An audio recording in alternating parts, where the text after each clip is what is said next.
Good afternoon. I'm Kevin Book. I'm a senior advisor here with the Energy Security and Climate Change Program at the Center for Strategic and International Studies. Thank you for joining us this afternoon. We'll have the pleasure of having a conversation with Tristan Abbey, who is the 11th administrator of the Energy Information Administration. Before I get into the EIA and Tristan, first an organizational announcement. On Monday, the Center will be holding an event at 9:30 a.m. Eastern. It'll be for the National Petroleum Council's Permitting Reform Study, which was just voted on and accepted this week by the membership. So Joseph Mikett, who is the head of the Energy Security and Climate Change Program here, has asked me to mention that, and so now I have told all of you, come one, come all.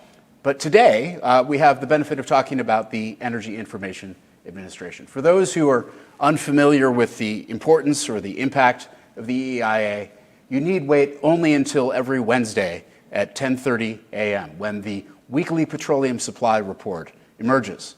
It is the highest frequency official government data source on the biggest consuming and producing economy for oil in the world, and it moves markets every time it comes out. The importance of it is hard to overstate. The implications of it are clear for those who watch. I'm sure we'll discuss it. But of course, the Energy Information Administration does many, many more things. Tristan, welcome back to CSIS, where you've been a frequent visitor. It's good to see you again. Thank you, Kevin. It's a pleasure to be here. Well, so I'd like to talk a little bit about the agency, but I think maybe we should first talk a little bit about its new administrator. So if you don't mind, let's start with maybe your story. You're originally a Californian, yes? That's right. I still am.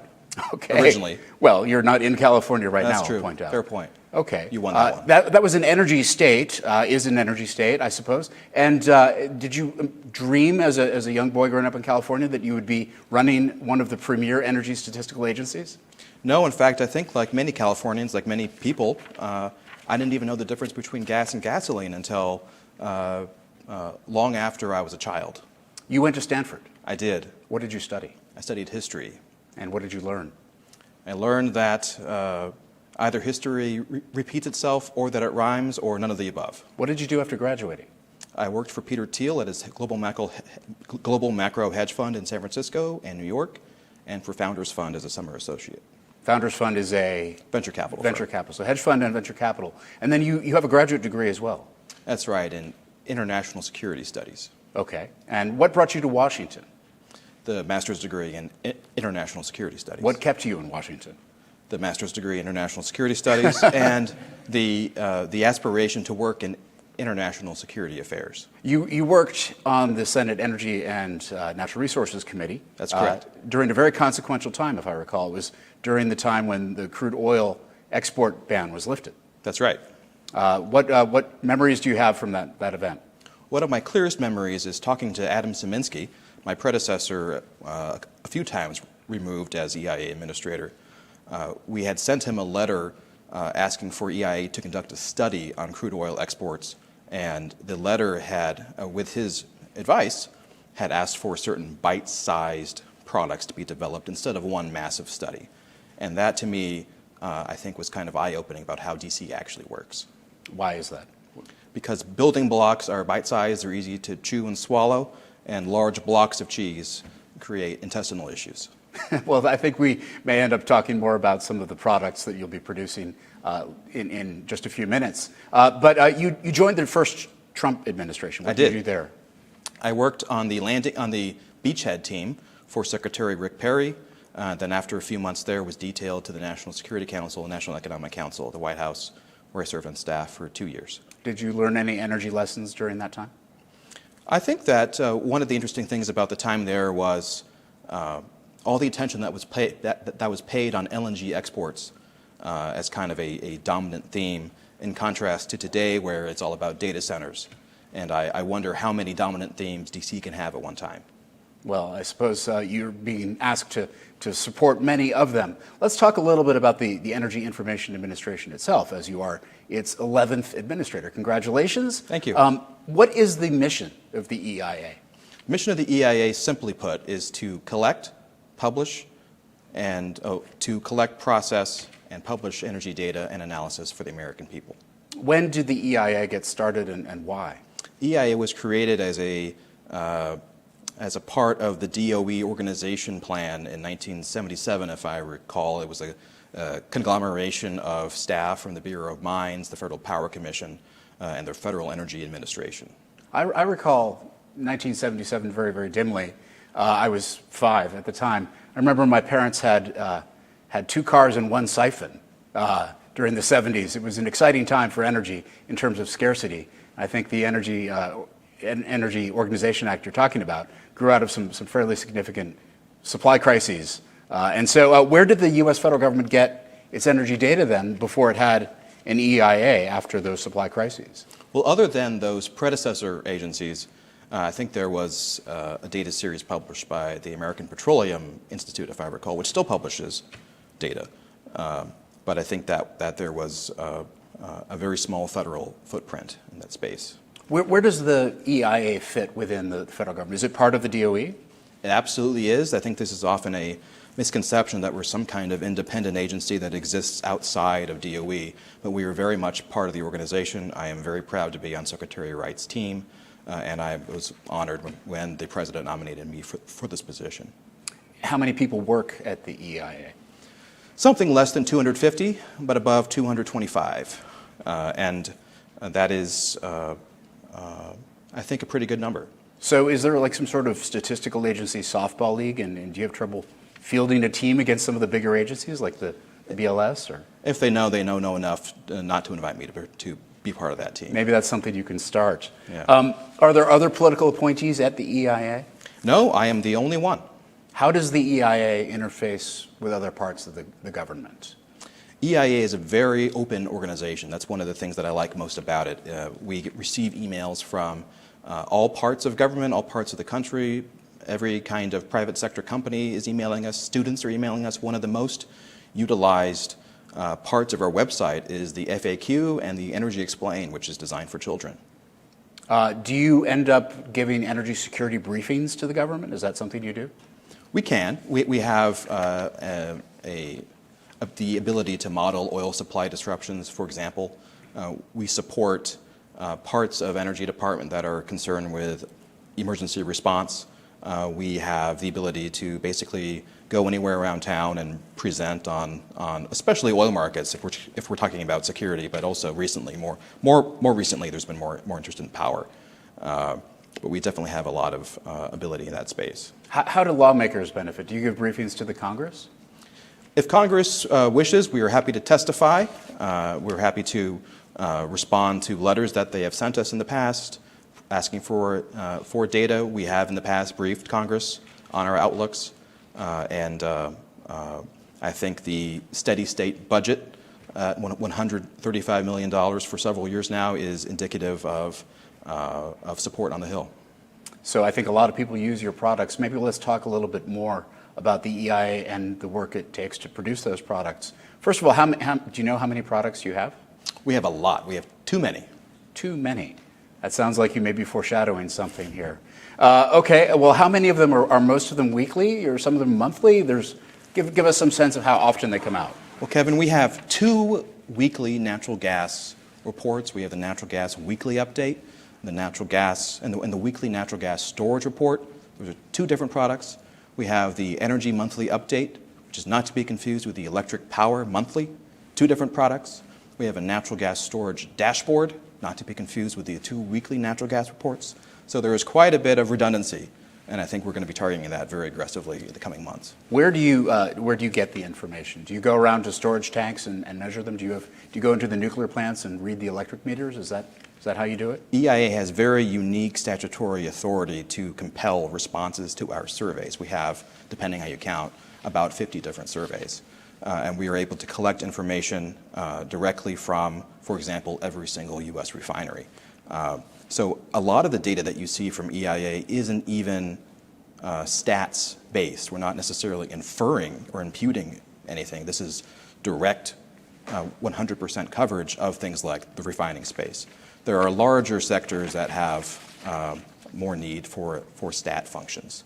But the bread and butter is our core of EIA is our surveys. Tell me a little bit more about these surveys. Are these are surveys you send? Are they digital? Do you send out faxes? How do you get the survey data?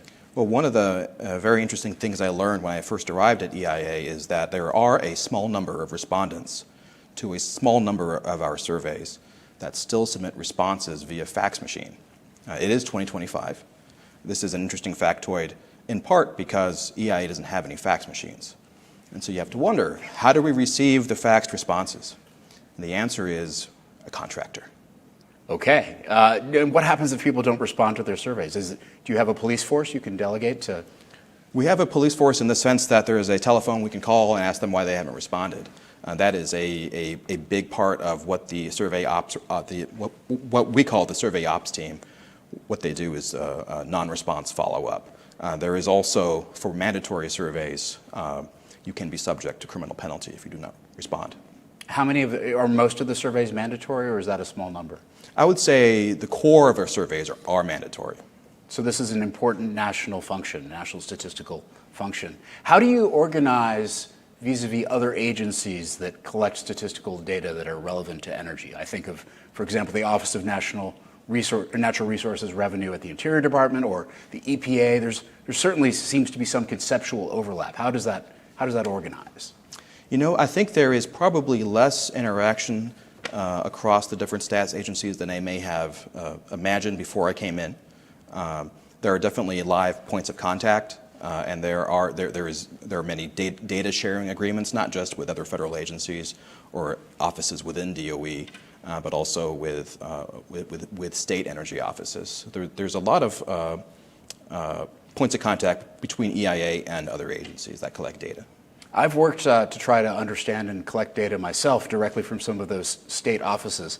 And some of those state offices' data sets are not exactly user-friendly. Some are downright inscrutable. Do you have a lot of computer programmers who interface and collect the data from those offices? We have a lot of people with lots of different skill sets. I like to say that there's one EIA, one mission with many talents. We have engineers, we have stats people, we have mathematicians, we have operations researchers, and we have survey experts, we have behavioral psychologists, we have cognitive experts, all sorts of people that are involved in designing and implementing surveys. And it's not just surveys we get data from, we also use third-party data to validate, and we use fairly sophisticated models to also help us with some of our work.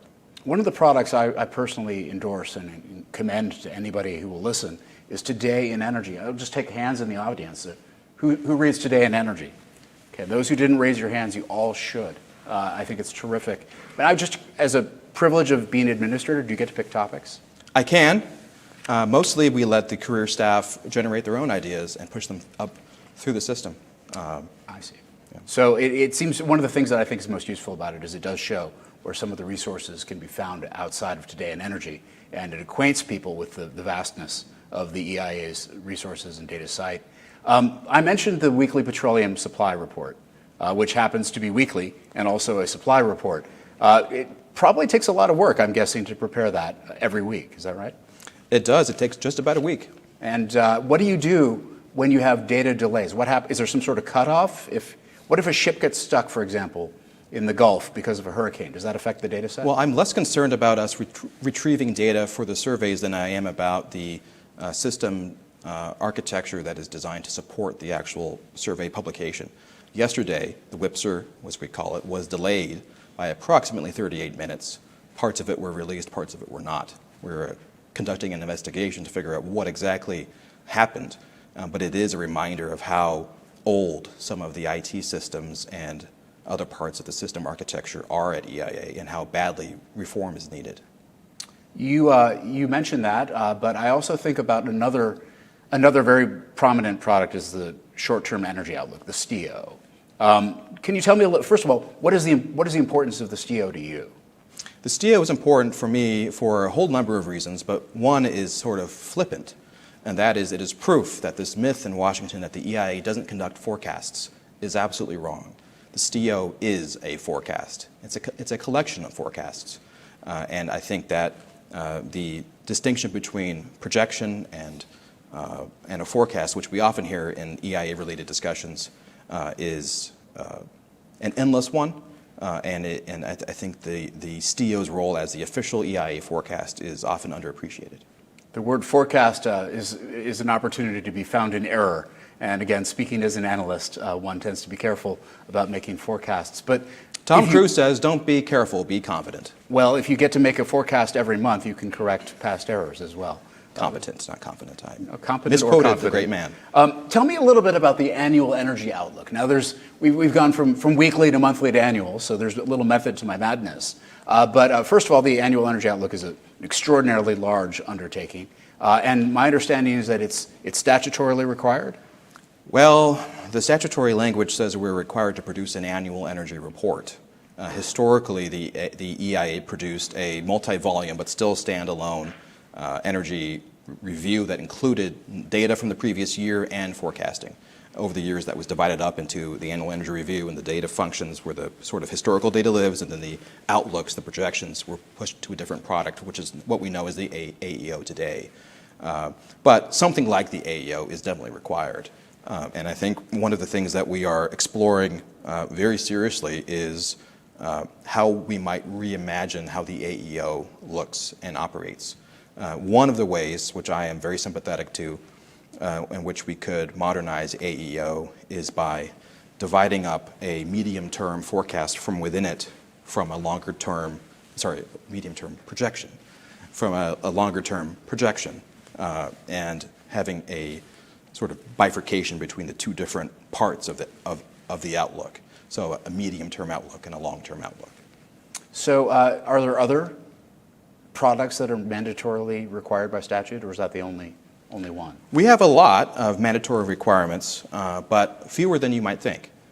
There are lots of things EIA does because we were asked to do so 10 years ago, 20 years ago, and we still do it because that's what we do. And I think one of the exciting things about being the administrator today is talking to our very talented workforce, bringing up talented early, mid-career people who have been in the bureaucracy with great ideas for how to make EIA more efficient and, more importantly, make it more effective by reconsidering the number of things that we do and how we do them, irrespective of what our mandates are. There are different ways of executing the mandates that we do have, and then also there are different ways of using the kind of discretionary funds that we have to do a lot of great, interesting work at EIA. And that's really been one of the great things about my job, is meeting these early to mid-career folks and hearing their ideas and elevating them up to the surface. That's great. I don't want to let go of the AEO just yet, though, because the AEO is such a big product and such a rich source of data, also very prominent and apparently required, or at least something like it is required. It's undergone some renovation, is undergoing renovation. Where does it stand? The AEO will be released next year in springtime. I'm sure my staff, my very talented, capable staff, would not like me to promise a certain date, but it will be delivered to the public in the spring. We are working very hard on it now. In fact, I receive approximately weekly updates on how it's going. A big part of what we're doing is looking at different side cases, a fairly large number of them, because if things are a projection, then you can have an infinite number of them. Whereas if they're a forecast, you can have, you should probably have one. And I think that the AEO's ability to be a platform for projections is going to be really exciting in the spring. I hope everybody watching at home notices what he just did there, the 3D chess, where he made a forecast without actually assigning a date, which is an old analyst trick. Well done. We're in your thrall. Thank you. So there are other products of different durations and time frames, and one of the challenges that I think agencies like yours have is that you're coming up with high-frequency data, weekly data, then you have monthly and annual series. What do you do when they're not all the same or they need to be corrected, and how often do you true them up? How does that work? So first, let me say I have been extremely impressed by the dedication, by the talent of the workforce at EIA, who has operated through challenging circumstances this year, including during a U.S. government shutdown, during which we were not shut down, but lots of our interagency partners were. EIA continued to collect and publish all of our data series, all of our surveys were in operation, and I think that there are very few organizations, forget government agencies, very few organizations that can produce the high frequency, high quality output that our people do at EIA. And I probably would be remiss if I didn't say that I could not be prouder to be their administrator. To answer your question, which I did not answer yet, I would say that the next level up frequency is where you revise your numbers. So, for example, the monthly is often used as a opportunity to look back at the weeklies and figure out where things need to be adjusted based on the data that we collect. Why wasn't the EIA shut down as part of the shutdown? EIA, as many parts of DOE, had funding that was appropriated in a different manner. I think I can speak for all the analyst consumers, I suspect, of your data sets, who were very grateful that you were still available. One of the other areas of EIA's products I think gets a lot of attention, particularly when things happen in the world, as they seem to be doing, are the international country reports, and I'm a little curious about those. How are those prepared? How are those put together? They're put together by our staff. They are laborious products, and they are also something of a irregular item insofar as we don't have a weekly or monthly schedule where they come out. They're produced somewhat ad hoc. And I think going forward, I would actually want my international energy analysis team to be spending less time on country briefs and more time on integrating all the information that would otherwise go into a country brief across all of our different projections. Interesting. What about the international energy outlook? The IEO, not to be confused with the AEO or the STEO or the MTEO or the LTEO at EIA. Do you think there's a lot of EIEIO going on here? We could even talk about AI at some point. Okay. I think the thing to think about, the way I think about the IEO is that it is a dinosaur of a product that originally when it came out every 2 years. And it's a mammoth thing. It has its own model, the WEPS model, the World Energy Projection System. And lots of great work goes into it. Staff work extremely hard to produce it. But it only comes out every 2 years when we bother to publish it. And it hasn't been published regularly. And I think one of the disservices that does to the staff is it prevents their work from being published and incorporated in relevant EIA products. So instead of a standalone IEO, what I would like is to have integrated analysis all across our outlooks so that we recognize the reality that global energy markets are global, not able necessarily to be divided up into an American one and an international one. You mentioned the model here. I suppose it probably bears mention that there's another model, the National Energy Modeling System, NEMS. Tell us a little bit about NEMS. What do folks need to know? One of the people who developed NEMS told me that the way to think about NEMS is that it is a forever model. It is a modular.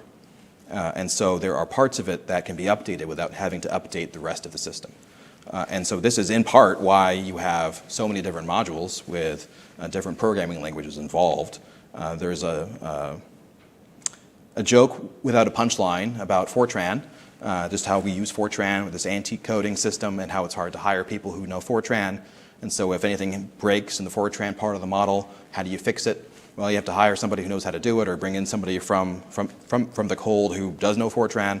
And I think these days as we try to, as we move really towards modernizing NEMS, moving all the code into modern code that you can actually hire people who know how to use it, I think that is the future, and I think I would at this point agree with that acquaintance who mentioned that it is a forever model. I don't think we need a new one. Okay, that's interesting. What about, you're not the only energy statistical agency in the world.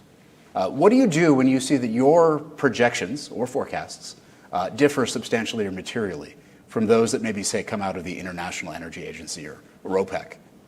I think one of the great things about the team of analysts that I have at EIA is their willingness to engage with others. And so one of the things, the first thing that we would do if you had a difference in our projection is the staff would try to figure out why. Why are the numbers different? And that would often lead to analytical insights, which could end up in articles like the Today in Energy series.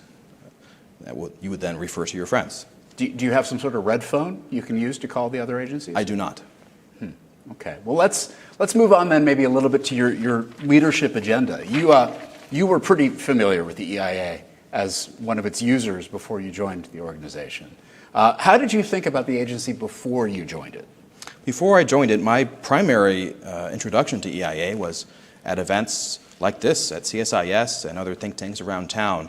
And so my exposure was really to the analysis, the outlook part of what EIA does. And even when I was helping conduct oversight of EIA from the Senate Energy Committee or as a staffer other places, I never really appreciated just how important and how integral the stats part of EIA is to EIA. We've joked in the past about how there's more to being EIA administrator as the administration and the information part rather than the energy part. And I spend way more time working on the information part and the administration part than I do on the energy part right now. Having spoken to some of your predecessors, I think you're not alone in that. But energy is really sort of the vital input to every aspect of the U.S. economy, and at a critical time for so many parts of that economy.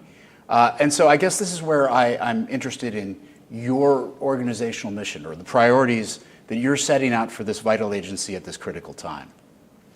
The term that I've tried to coin is decisive acceleration. And if you break out what that means exactly, decisive, fairly obvious, we want to make decisions.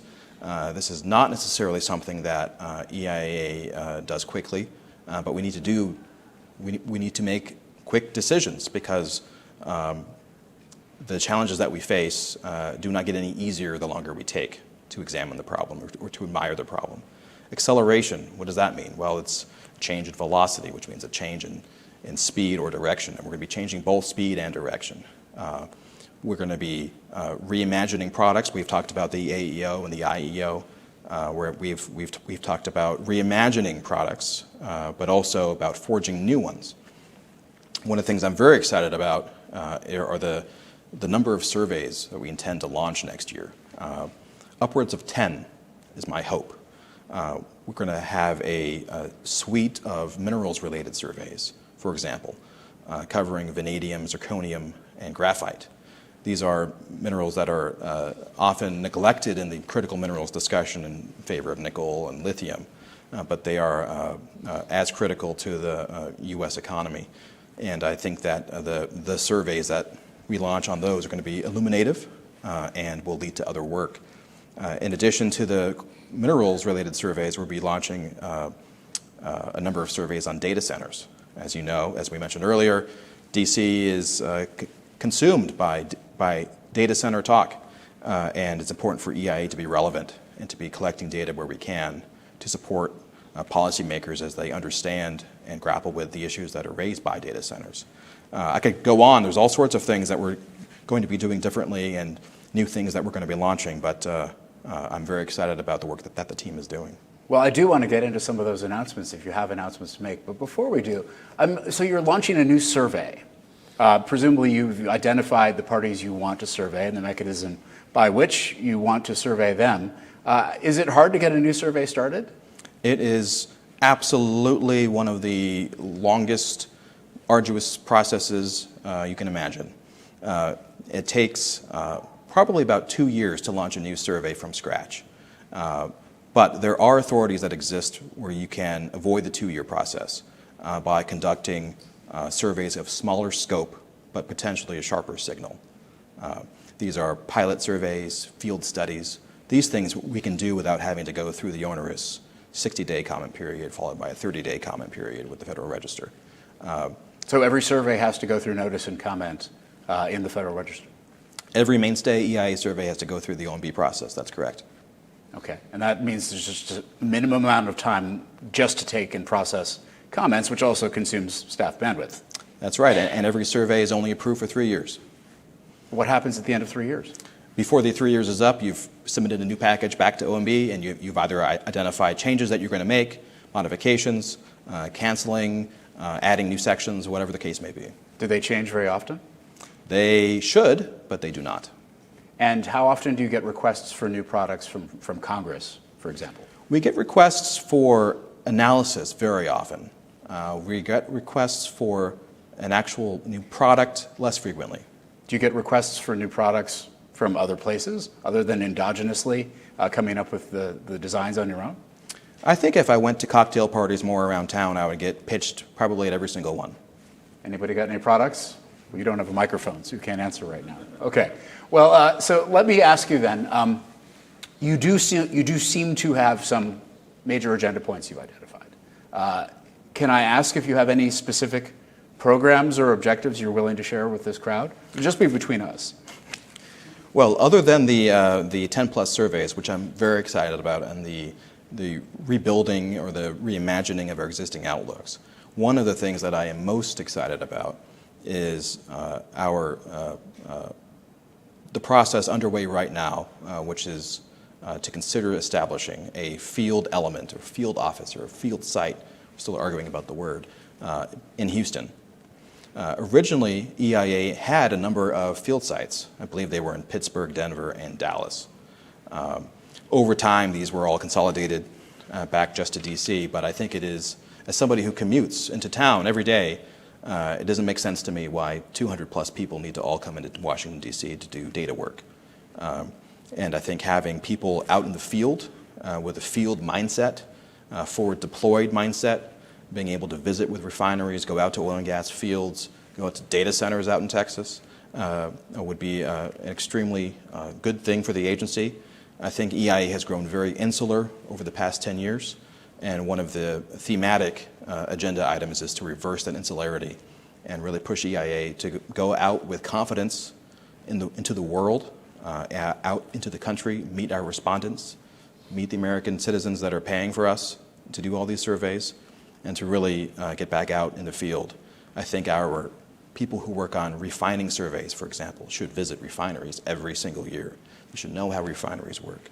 People who work on the oil and gas field study should go out to the oil and gas fields and know how those work. The same is true of power plants and everything else.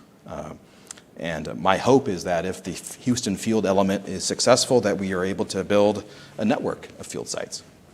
So I suppose the people working on the international country reports may be interested in this sort of policy, but I don't want to put any ideas into heads. What are some of the biggest challenges that come with managing energy statistics?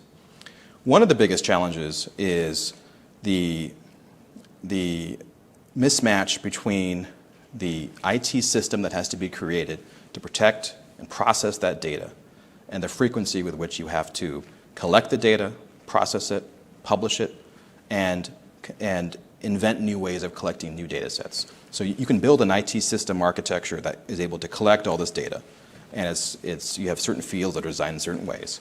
And you have 50 different surveys that operate 8+ different programs to process everything. And if you do the combinatorial explosion on that, that's a lot of people that need to know a lot of different things. And I think that is the biggest challenge, is dealing with the number of programs and methods of collecting data that were developed under time pressure. People did what they had to do to get the data in the system, and in many cases, they've retired, and being able to operate those programs is a challenge. So it's a combination of legacy techniques and also software base. Yes, and not to take away anything from the hard work that the staff do. In fact, many of the programs were created by staff because either it's difficult to go through the procurement process and buy a new system, it's difficult to go through contracting, they have to design systems on the fly while they're collecting data. It's all very, very, very challenging. And I have hats off to the stats team for the great work that they do.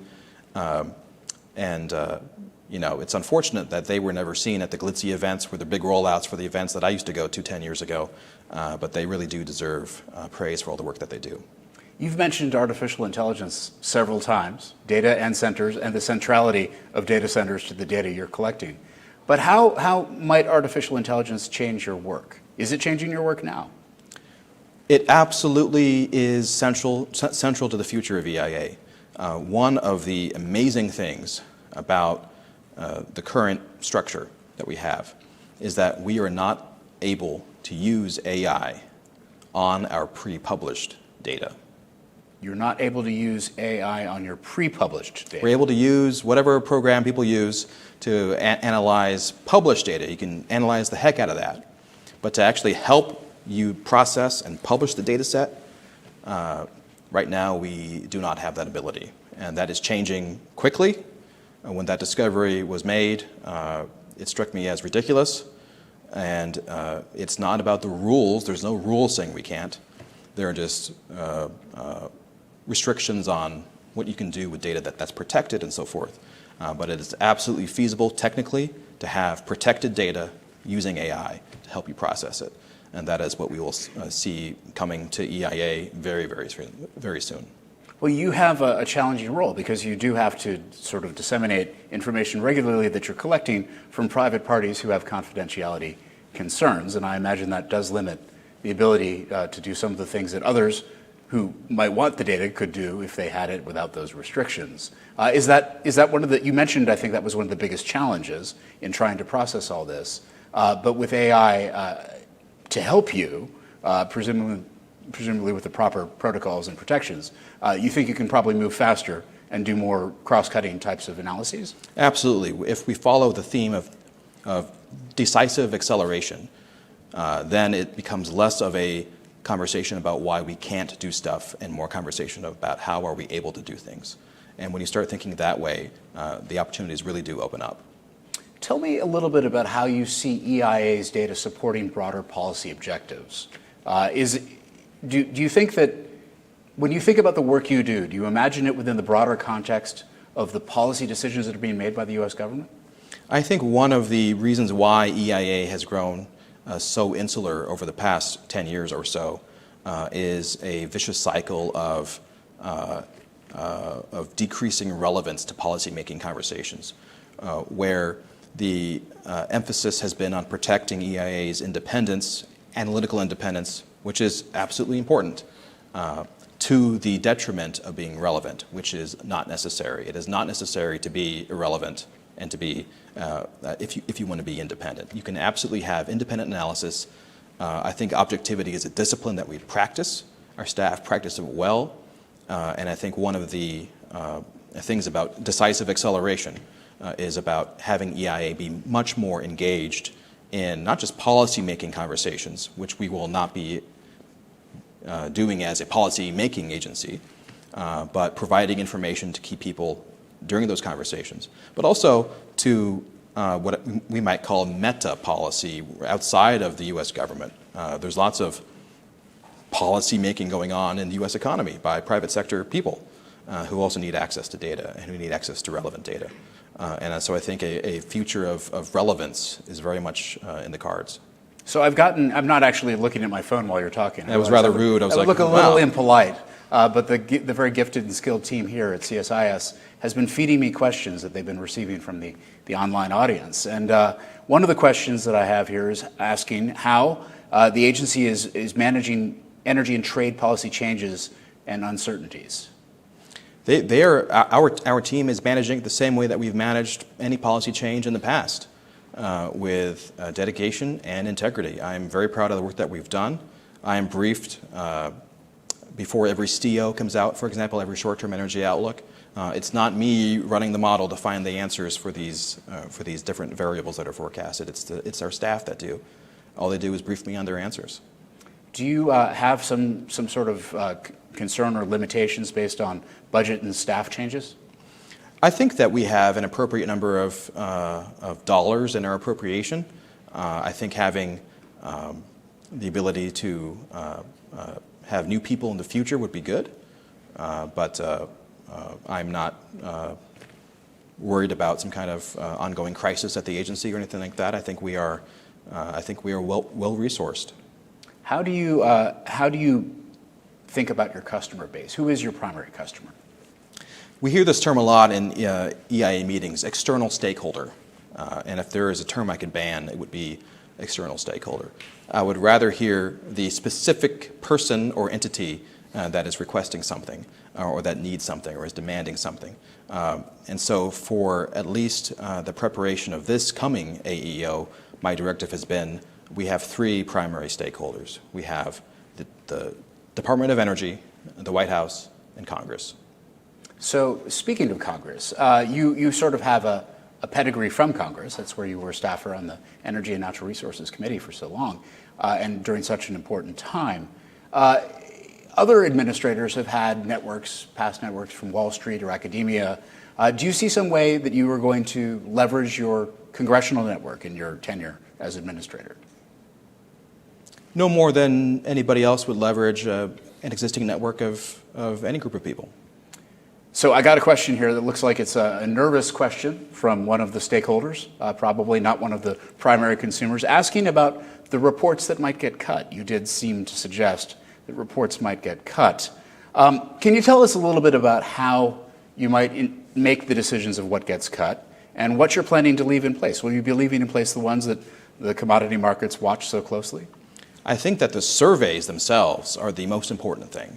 And so I have very little plan to to reduce the number of surveys that we do. We're actually going to be launching more surveys. So I say very little plan. I have no plan of reducing the number of surveys that we do. We're going to be increasing the number of them. We're going to be continuing the absolutely important market moving reports. What is going to be changing are the types of reports I mentioned at the beginning, the duplicative ones, the weird ones. For example, the Southern California Energy Dashboard, which hasn't been updated in years. There's a Southern California Energy Well, Dashboard. there you go. But you're a Southern Californian. I guess we come full circle. Am I still Californian or? So you're telling us not to expect to see the Southern California Energy Dashboard, I think is what you're saying. I think that is very much on the chopping block. What about the efforts that come from private industry? There's a lot of very gifted economists and statisticians who prepare outlooks similar in character and scope to the outlooks that you prepare. Do you work with or reconcile your data against? How do you think about those private industry statistical outlooks? One of the first things I asked when I came to EIA was for a list of our subscriptions, and it was very challenging to produce that list of subscriptions quickly because we have lots of them. We engage with lots of different purveyors of data and analysis, and it's very much a constant part of daily life at EIA, is not just dealing with EIA data, but how does EIA data relate to the data of others. You mentioned several operational challenges, particularly concerning, it sounds like, legacy systems and processes. Are these newish developments, the things that may have come from recent dynamics in staffing, or are these more long-lived issues that the agency has been dealing with really for decades? I think people have kicked the can down the road on IT modernization, system architecture for far too long. EIA is very good about collecting missions like barnacles on the hull of a ship, not so good about discarding them when we no longer need them. I think that's an interesting vision. I think I'll be thinking about data barnacles tonight as I muse over the day. What about AI in the context of being asked to support the administration's mission? Yesterday, here at the center, we heard from Jensen Huang, the CEO of NVIDIA, who outlined, first of all, the necessity, the essentiality of energy to that mission. But second, I think repeatedly referred to that as a critical priority. Earlier this week, Secretary Wright from your department spoke on several occasions, one at the North American Gas Forum, again at the National Petroleum Council, and he also mentioned that AI mission. Do you envision being asked to support that mission in new ways? How product-wise or conceptually do you see that changing your work? Well, to the extent that policymakers care a lot about AI and data centers and the energy demand associated with each, EIA is going to be an essential player in providing objective data and analysis to policymakers. What do you think about the idea that we are overrun with information? That there's too much information, and there's no real way to focus on things. As you look at the warehouse of products and tools you have, does that shape how you think about trying to target that audience? It does. I think that we should not be in the business of using our mandatory authority to collect data from the American people for the hell of it. There has to be a reason why we're collecting data. And I think that this image of big data swamping your ability to comprehend anything is a real problem. AI can certainly help you go through some of the big globs of data that we're getting, but ultimately we have to be wise in how we go about collecting data. What about some of the other data collection that government does for other missions, other energy peripheral missions like sanctions? Is there an essential reciprocality? Does EIA play a role in vetting or assessing or considering some of the observations or data sets that other agencies use? One of the great things about EIA is that our data sets are public, and so anybody can use them. And it is the case that in the interagency process, for example, that EIA data is often referred to. So when EIA puts out a report, what's the first thing you do after the report goes out? Work on the next one. What's the next thing after that you do? Work on the next one. I think I'm getting the message here. Is there something that you would want users of EIA information, whether they be customers as you define them, or the stakeholders who may be very appreciative, again, speaking from experience, of your work, is there something you would want that audience to know? I would want them to know that the data doesn't come for free, that it is not processed easily, and that a lot of hard work is done by a lot of hardworking people to make it all public on this website that we all love every day. Are there any other things that in your mission looking forward, one of your predecessors made a point telling me about how difficult it was to get a water fountain that filled drinking bottles installed at the Forrestal building. And it turned out to actually have been a crowd pleaser for a lot of the staff. When you think about the morale and support that you are trying to cultivate within the organization at EIA, are you identifying similar challenges? Are you looking at staff and team building, morale building? One of the most rewarding aspects of the job so far, and I've only been in it for 2 months, has been identifying talent that is buried in the bureaucracy. Talent that has great ideas for how to improve EIA, people that care about working at EIA. And I think one of my top priorities as administrator is making sure that the people who have those ideas, who have that talent, are able to thrive. I think that'll be very, very important. Well, Tristan, you've been incredibly kind and generous with your time here today. Thank you. Thank you for sharing the insights. Thank you for exposing so many of the important details about this critical energy statistical agency at a vital time. And all of you online, thank you for joining us here at CSIS.